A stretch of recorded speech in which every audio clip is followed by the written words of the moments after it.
Hello and welcome back to the channel. This is Jeff Ball Photography, and you may also be watching Charge On with Jeff.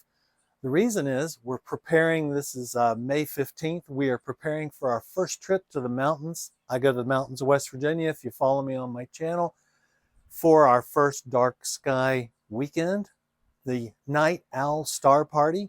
So I'm going up Wednesday. If you're following us on the Astro-Photography channel, you're going to see all of the insights about the dark sky, the experience there, and some of the astro imaging that I've been able to take at the Night Owl Star Party. If you're on Charge On, you're going to get in-depth look at how the brand new to me Ford F150 Lightning works as an astrophotography vehicle, as well as an EV in the mountains of West Virginia. There are some unique challenges that we're going to have to plan and overcome for this trip to happen successfully, and we're keeping our fingers crossed that all that happens. If you're on the Astrophotography channel, you're going to get a little insight into the F-150 Lightning as an astrophotography truck. There are a couple of things that we have to do to manage it to be an effective astrophotography dark sky truck, but I'll go into detail as to why I select the F-150 Lightning. This is exclusively why I picked this truck to be my astrophotography dark sky vehicle in the mountains of West Virginia. So I invite you to stay tuned, whether you're on the Astrophotography channel or the Charge On channel.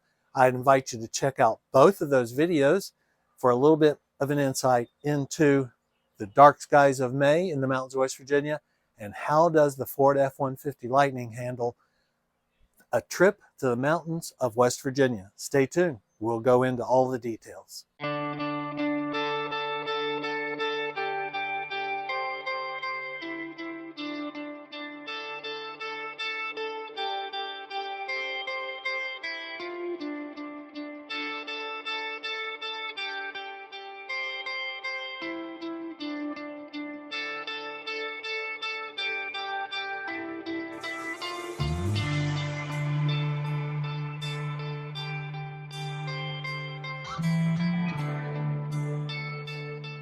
When I saw the Ford presentation of the F-150 Lightning over 2 years ago now, and I was an early reservation holder, I waited about 3 days after that presentation. Should have reserved earlier. But what really captivated me was this extra storage option of the front. What I'm going to be able to do here is put things that I need for relatively quick recall when I go to a dark sky site.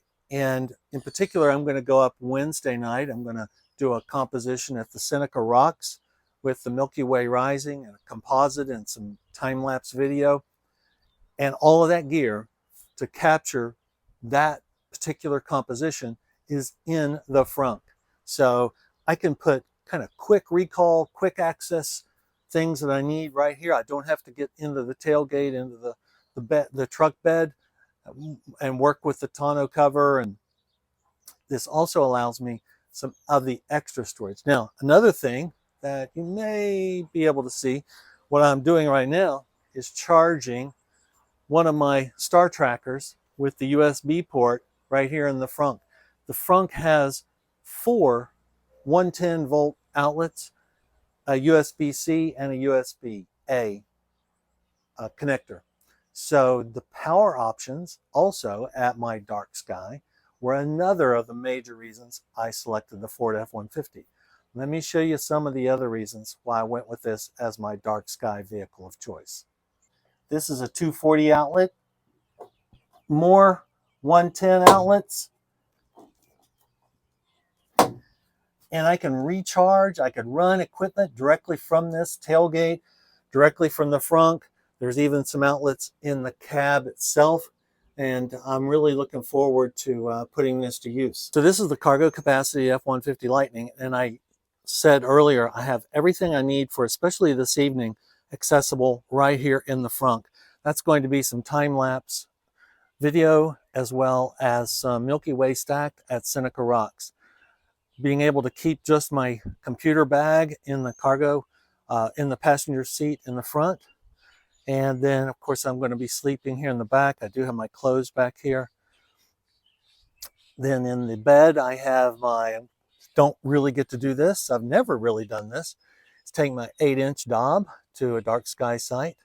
In addition to all the astrophotography gear, the cooler, and another thing I don't always get to take when I have my other setups with my mid-size SUVs is my bike. There's some great cycling up in the mountains, and we're hoping to take advantage of that during the day. So that's the cargo capacity of the F-150 Lightning.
I got here later than I wanted, but we are here at Seneca Rocks. We are going to do try three compositions. We're kind of running into some of the smoke that is coming from Canada. Crazy. This was going to be a perfect night. Crazy. Astronomy. Very frustrating at times. But we're going to try time lapse and Milky Way composition. And actually, I've got a deep sky object I'm going to try to go for from this location. Wish me luck. We're here at Seneca Rocks. We're wrapping up the evening, but I wanted to show you the one issue I have with the truck, and I don't think it's exclusive to the F-150. This is with all modern trucks, and this is this zone lighting. I have removed all of my dark sky lighting remedies for the evening, so no, this is not how I go to a dark sky site. But this is what I have to overcome. I have played around with all kinds of configurations, and I've talked to the tech support at my local dealer. There is no way to turn this off. It comes on and off. It comes on when you open and close the door. So it does go off immediately, but anytime you open the door, all this zone lighting comes back on. Now, I have the truck running. I keep it running all night. I lost about 15 miles of range. I had the heater going intermittently, and I charged some items on the camera, as well as a couple of other items. But you can see this zone lighting is pretty intense. So I have some remedies. I will show you I'll try to video those remedies for you at the dark sky site. Of course, zone lighting does have its benefits. When you go to leave a site like this, it's great to help look for things that you might have dropped, but it certainly requires a remedy. This is kind of one of the remedies I have. If you can see this showing up, not great, but this is the red light area under the frunk, and I just used some red cover tape for the lights, and so this is a red zone here, and so I do that on some of the other spots, and I cover some of them with gaffer tape and cover some of them with this red cellophane tape too. So that's one of the things that, and again, I think it's just part of new modern trucks. They all want to have this zone lighting, and they don't really give you the control to turn it off. So that's my one gripe for a dark sky site, Ford F-150 Lightning or modern truck. it could be better. But other than that, it has been amazing to use here for the first night.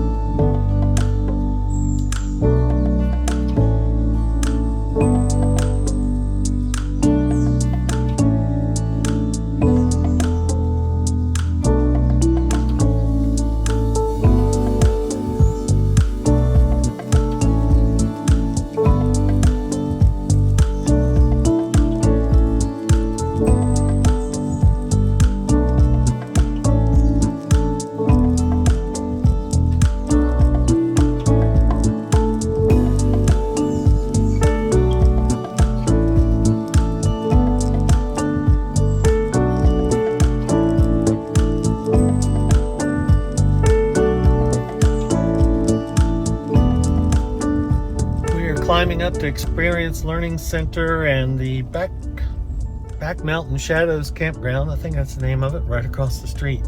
You can see we're on about what I would call a 1.5 lane quasi-paved road. A lot of lumbering is happening on this road right now, and this is for about 6 miles, and then it turns into dirt, and then there's forest road gravel up at the top. And so far, yeah, the Lightning's doing really well. Coming from Canaan, we've traveled about 45 miles, and we're at about 2.4 miles per kilowatt hour. That's better than I thought it would be. And so we are going to the Back Mountain Shadows, I think. We're going to check. I've talked with Eber, and we're going to see how our NEMA 1450 connector works. We're going to test it out, see if it's going to charge, and I'll probably stay there tonight.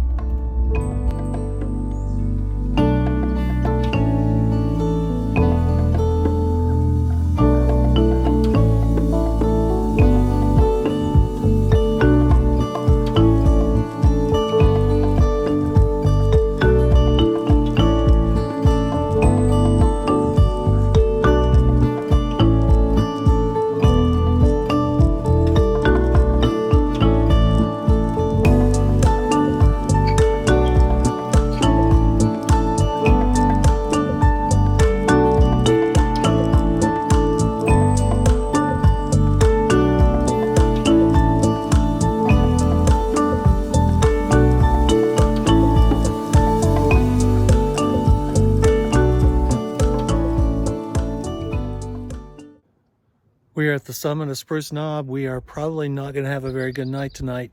We're continuing to have not only reduced transparency by the Canadian forest fires, but also we have some clouds coming in tonight. So we are doing some landscape work from the summit of Spruce Knob for a pretty nice filtered, I think you can probably get a sense of the filtering that the smoke is doing to the sun here at sunset.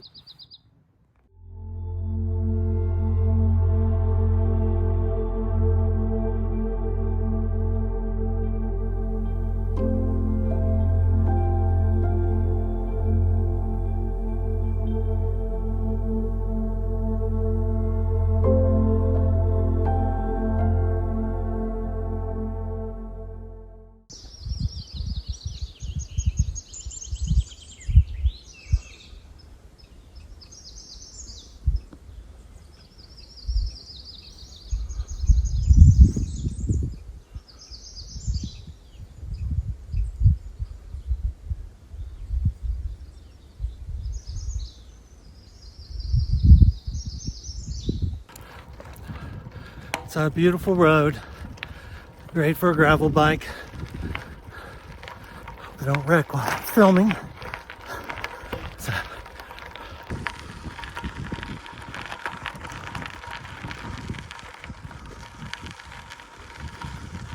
Climbing up the Spruce Knob summit. Okay, we did make it to the summit. This is the highest point in West Virginia, Spruce Knob.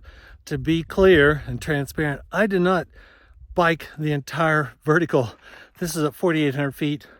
I have 1,400 feet of climbing and 12 miles from Experience Learning Center. So still not bad for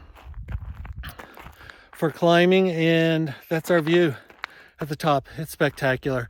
If you can ever get to experience and Spruce and plenty of hiking, I highly encourage you to check it out. Around, it's just beautiful to look at. Did you go around? No, I don't need to. I mean, I just want to see this prominence. Well, there's all kinds of prominences. Yeah. Yeah, there's a huge one. There's a big one on the what would it be, like a 9 o'clock?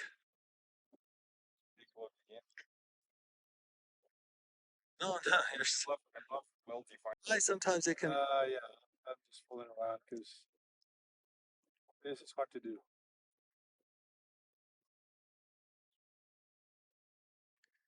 Do you have a 3x option? Put it out there to 3x, and that might help the exposure calculator. Yeah, there you go.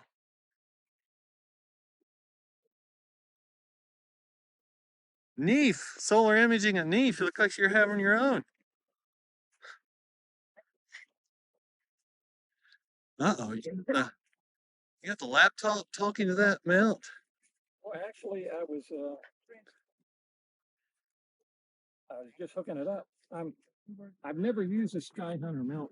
Huh. And I was having trouble with the phone app, so I thought, well, maybe it'd be used on that top app. A special thank you to Dr. Catherine Burton for these images. We had a wonderful time observing the sun with multiple instruments and learning from NOVAC members and NOSP attendees. It was really the highlight of the event. We are at Experience Learning Center. I'm walking to lunch. This is just below the highest point in West Virginia, in the Monongahela, or near the Monongahela National Forest. You can see our astronomers up on the ridge there. And we're going down to the yurts for lunch today. And we had a really nice solar viewing experience. Tried to capture some images. We'll see how those come out. But the views were spectacular. So hydrogen alpha, prominences, plasias, sunspot groups. So really very impressive. And we're looking forward to Solar Max continuing. So this is Thursday afternoon, and I'm not sure about our forecast. It's going to be a little off and on. I think we'll have some windows. And today's transparency definitely looks better. So the Canadian smoke may be dissipating a little bit. So that's a sign of encouragement.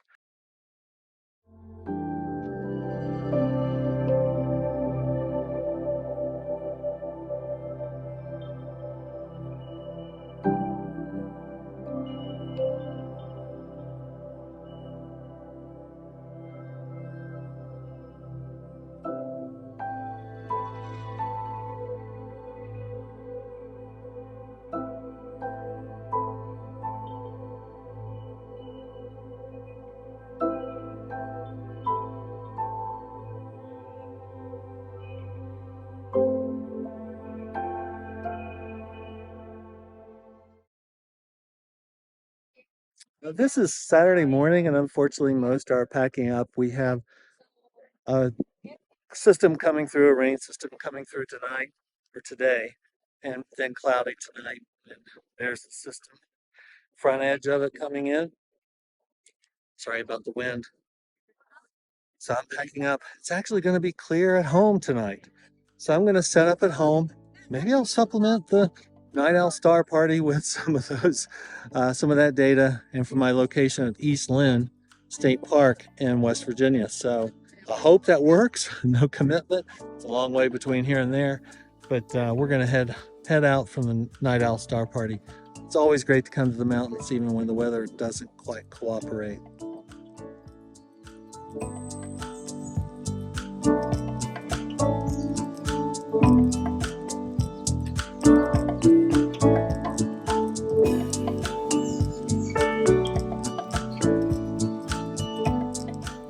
So how did the F-150 Lightning perform? Well, I have to tell you, it really just performed exactly like I'd planned for it to perform. It met all the mileage expectations. I had factored in about a 20 to 25% reduction in the estimated mileage on the terrain and the elevations that we were going to cover, and that's about exactly where it played out. The truck handled the ridges beautifully, accelerating effortlessly on the uphill, and on the downhill, the regenerative braking is just elegant in how it works. You don't ever touch the brakes. So I loved the F-150 Lightning for its performance, mileage-wise, and for its ability to handle the roads, both in terrain and in ruggedness.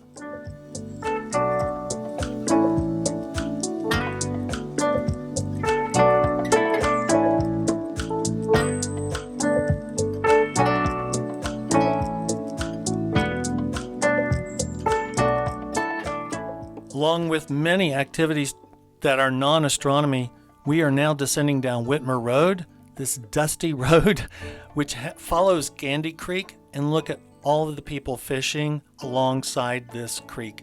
So if you're a fisher person, please check this out. Speaking of the dust, that's one thing I learned. The frunk was excellent at keeping things clean from the dust. The cabin was excellent, but the bed of the truck, I would probably put a tarp in and around all my contents next time I descend down Whitmer Road.